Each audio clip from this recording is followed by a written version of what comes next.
तो हाँ जो है देश देश को जोगिन आएगी। हो सकता है तुम्हें देख करके वो जोगिन जादू चला देगी, तो मैं वहां क्या कर सकता हूं, इसलिए तुम मेरे साथ नहीं जा सकता है। चाचा, आप ये बात कहकर आप मुझे लज्जा करते हैं। ऐसा है जो आप अंतिम बार मैं आपसे कुछ कहना चाहता हूँ, उसके बाद मैं कुछ नहीं कहूँगा आपसे। आप जो कहेंगे मैं वही करूँगा। भाई देवा, बोलिए। इंदल तो हंठ बांध लिया, क्या किया जाए? कहता क्या है? चाचा जी मैं आपको पास चलूंगा एक मेला घूमने के लिए। सेकंड रुकिए। चाचा, बेटा इंदल, आप भी तो कुछ कहिए चाचा। थोड़ा मनाइए उसे। होशियार लड़का का काम है पढ़ना लिखना, गुदना माँ के गोद में जाके खेलना।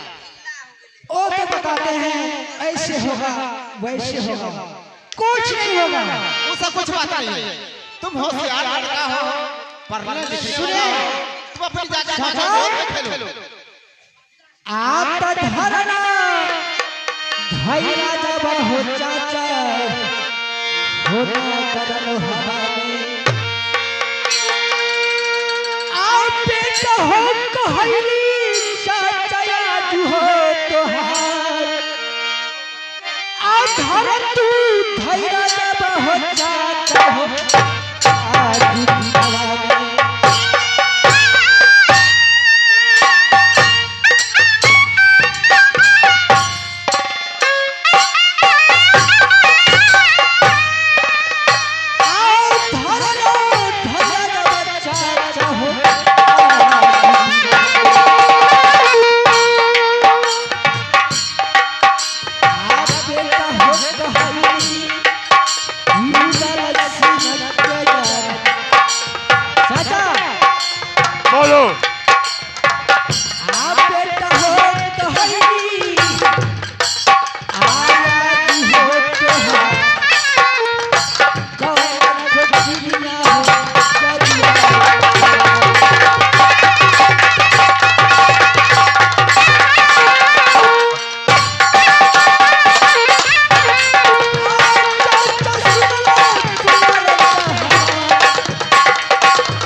और फिर भी आप घबरा रहे हैं मुझे मेला दिखाने से।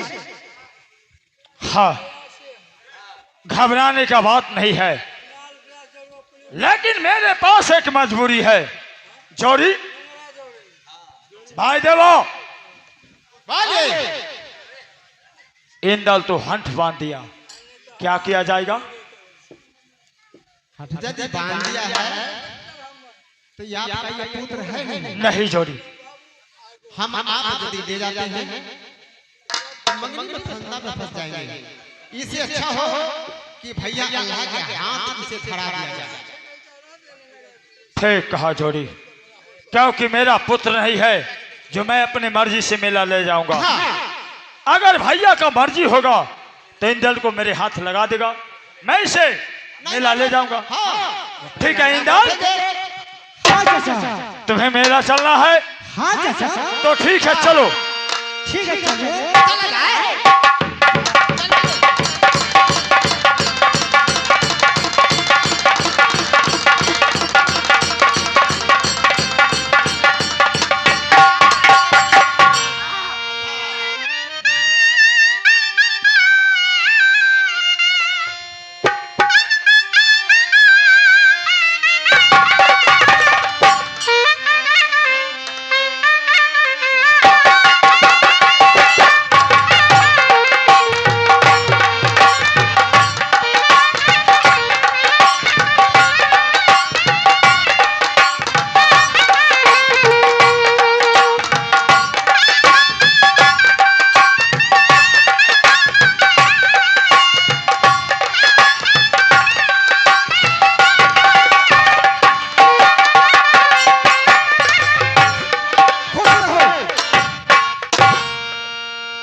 बड़े भाई। क्या मेला से आ गए? हाँ, मेला से आ गए? लेकिन एक बात है बड़े भाई, क्या बात है? सुनिए। आहो धूमा मचाया हो बेटा इंदल। क्या हुआ?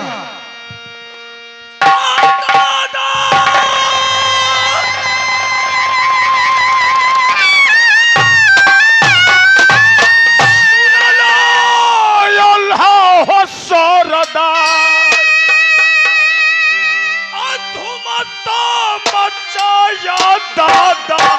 बेटा इंदल।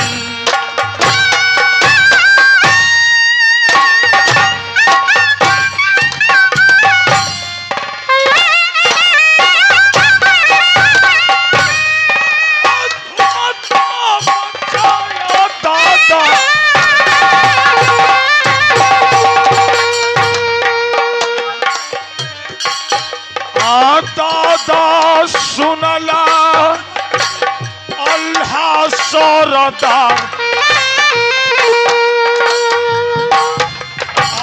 दादा सुनला अल्लाह सरदा। दे द हुकुम तू।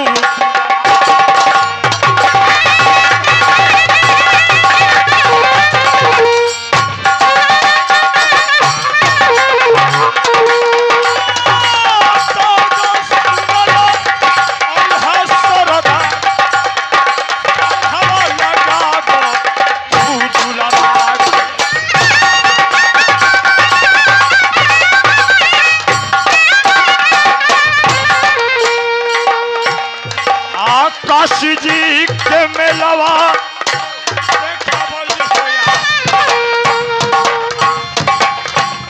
काशी जी के मेलवा देखबई होया करबैया सलानो माता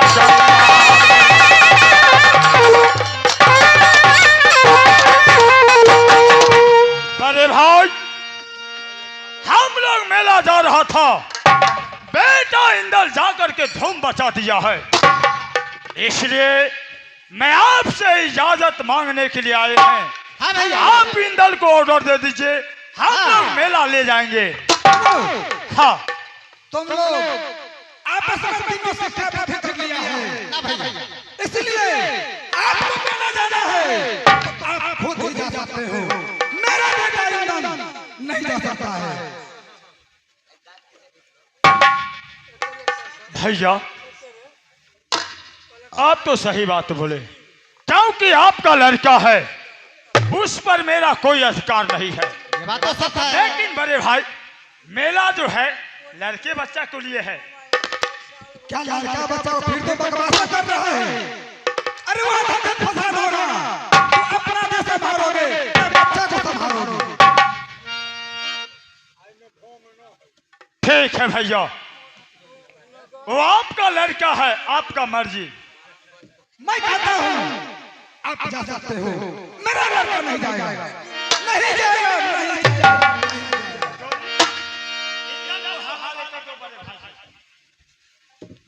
ठीक है बेटा इंदल,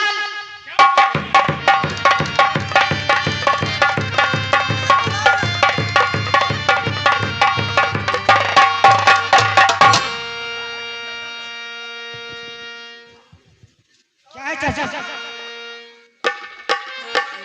भैया क्या कहना है? मैं कुछ कहना चाहता हूँ।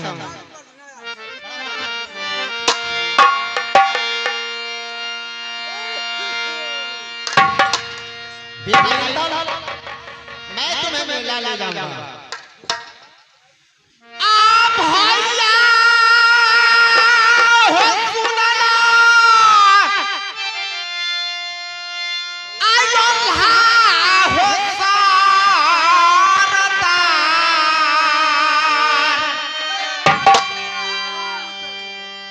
दुलरा के रखो हो भैया तू संभवा।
आपका ये लड़का है, क्या नहीं?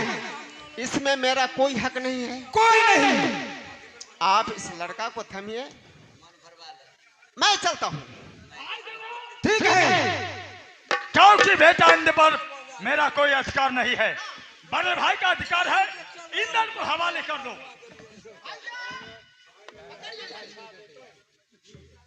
सुनो,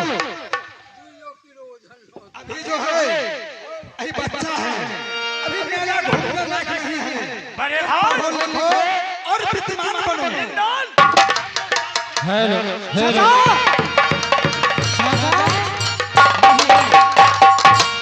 सुनो पिताजी, सुने आप तक तो राला किया हो पिता हो आज तो हरा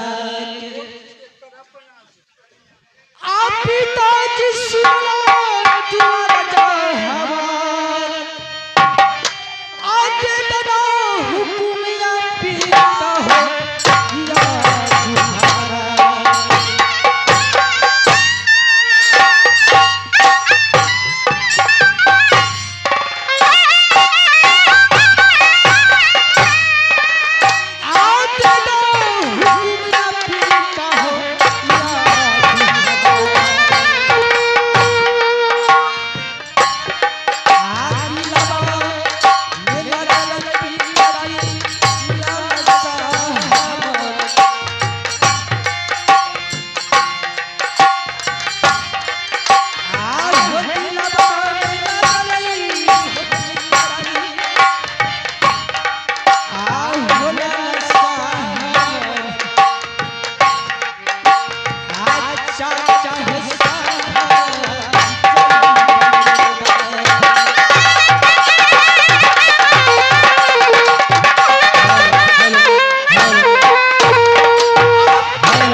चारा नहीं मिला और मैं बैठे बैठे बोर हो गया हूँ।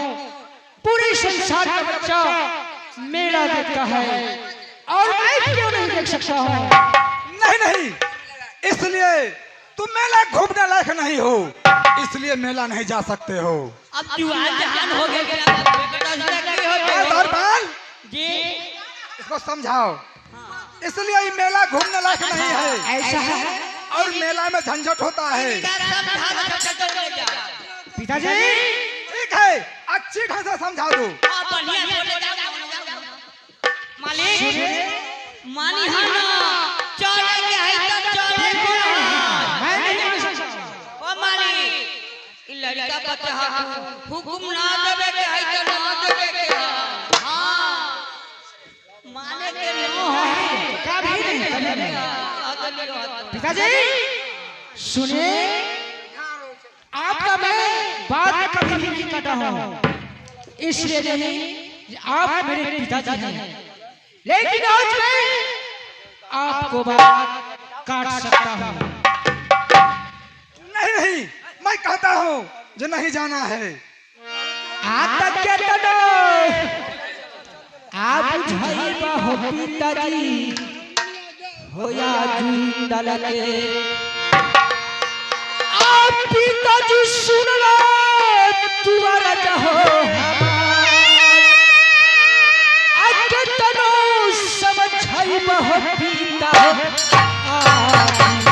चल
किसको पकड़ने के लिए कहे थे तो बताओ। हेलो बताओ किसको कहे पकड़ने के लिए?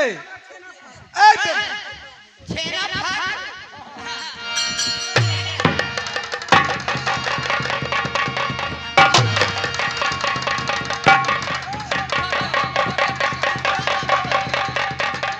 सुनो,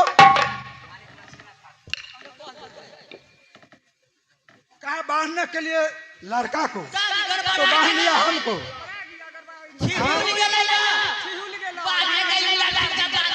क्या छिहुल गया?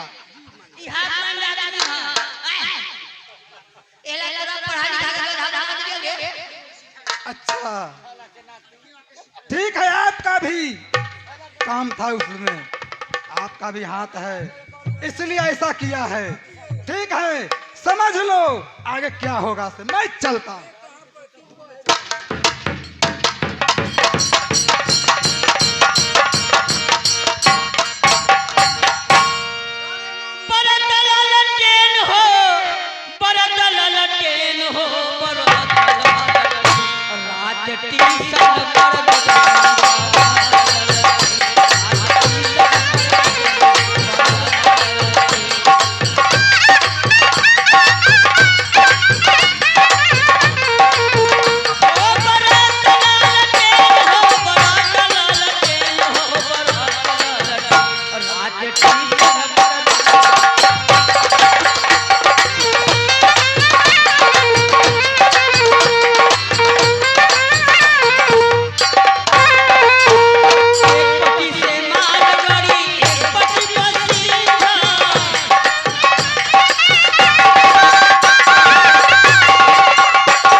तब चला जाए, चला जाए। चलिए आओ।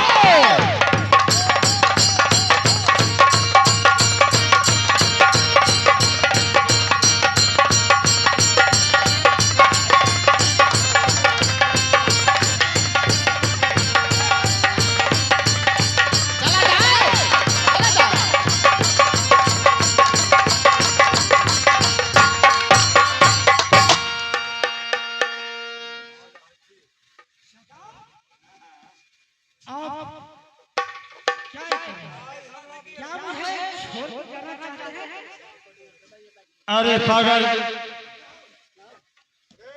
तुम्हें तो पिताजी ऑर्डर नहीं दिया, फिर तुम ऐसे क्यों चले आए हैं?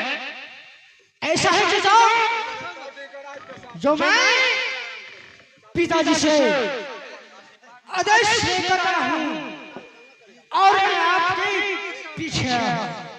क्या बोला?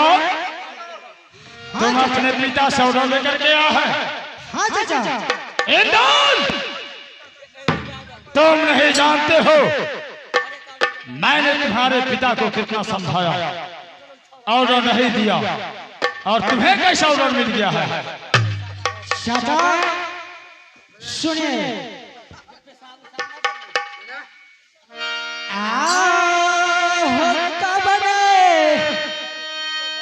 गलतियां हो चाचा हो रहा से।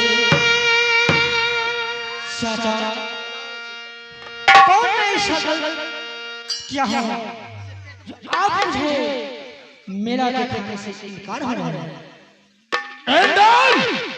हाँ चाचा, तुम नहीं जानते हो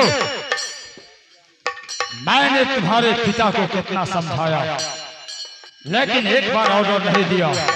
तुम्हें ऑर्डर कैसे मिला है, ये बात मैं जानना चाहता हूँ। चाचा आज चाचा आज सुन लो हरिदल होती मदद आनली हुकुम यह सारा हो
ले लिया हूँ। ऐसा हाँ चाचा।